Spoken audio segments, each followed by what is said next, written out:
முதல் கடவுள் விநாயகர் பிள்ளையாரை வணங்கி போகியை வரவேற்போம்.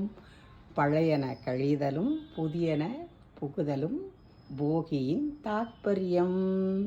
போகி பொங்கல், மாட்டுப்பொங்கல், கரிநாள் 5 நாளும் அந்த காலத்தில் அப்படி ஒரு விசேஷம். இப்பொழுது ஆன்மீகம் தலை தூங்குவதால் இதைவிட இன்று ரொம்ப விசேஷம். அட்வான்ஸ் பொங்கல் தின வாழ்த்துக்கள்.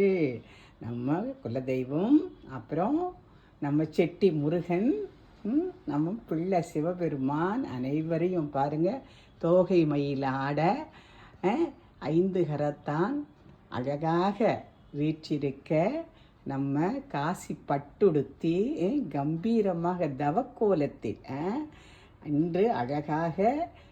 நாளை எதுவுமே செய்யக்கூடாது. சுற்றம் என்பதெல்லாம் இன்றே கூட்டி பெருகி மெழுகி நன்றாக விளக்குகள் எல்லாம் பொட்டு வைத்து, சந்தன பொட்டு வைத்து, விளக்கிடுற சட்டிக்குள்ள விளக்கை ரெடி பண்ணி அழகாக பொறுமையாக அமர்ந்து நன்றாக பொங்கல் சாமான்களை எடுத்து கழுவி நன்றாக காய போட்டு கோலமிட்டு, தரை வெண்மையாக இருந்தால் அந்த கோலக்கூட்டில் சிறிது சந்தனம் கமகம என்று வாசமாக இருக்கும் அல்லவா.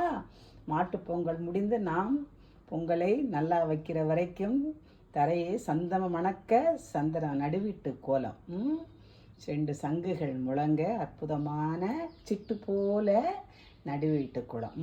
பிள்ளைகள் கூட இருந்தால் பேரன் பேத்தி கூட வைத்து கொண்டு அவர்களுக்கும் சொல்லி கொடுத்து அவர்களையும் போட சொல்லி நாம் சந்தோஷமாக அனுபவிக்கலாம். இன்று நினைவு நாள். என் மாமியார் 97 வயசு வரைக்கும் வாசலில் அப்படி ஒரு பொங்கல் வைப்பார்கள். அம்மா இது போலவே பொங்கல் வைப்பார்கள். உட்காந்துக்கிட்டே எல்லாத்தையும் எடுத்து தர சொல்லி அப்படி ஒரு சிட்டு போல கோலம் போட்டு அருமையாக இருக்குது பாருங்கள். இந்த நேரத்தில் நம்ம ஒரு வைராக்கியம் எடுத்துக்கணும். ஆனால் யாருக்கு வேணுமோ அப்பத்தாட்ட வாங்க, பொண்ணு வேணுமா, மாப்பிள்ளை வேணுமா, எத்தனை பொண்ணு எத்தனை மாப்பிள்ளை பார்த்து பிள்ளைகளுக்கு பிடிச்சதா நீங்கள் முடிச்சு வைக்கலாம். மனசு கசப்பு இருக்கா, அப்பத்தாட்ட வாங்க, பேசி அப்பத்தா தீர்த்து வைக்கிறேன். இப்போ என்னென்னவோ நடக்குது. நாங்கள் மலர் வெளியிடுறோம், நாங்கள் எல்லா பொங்க காய்கறியும் வீடுகளுக்கு கொடுக்குறோம். யாரும் பொங்க காய்கறி வாங்க முடியாமையா இருக்காங்க. அவங்க அந்தந்த கேட்டகரியில் இருக்கையில் ஏதாவது செய்யணுங்கிறதுக்கு இதையெல்லாம் செய்கிறாங்க. நல்லா செய்யட்டும். அதோட என்ன பண்ணணும், அந்த நம்ம ஊரில் நம்ம வாழ்கிற இடத்துல நம்ம இருக்க நகரத்தில், எப்பா நம்ம சங்கத்தில் எத்தனை ஆம்பளை பிள்ளைகளுக்குப்பா கல்யாணம் ஆகலை,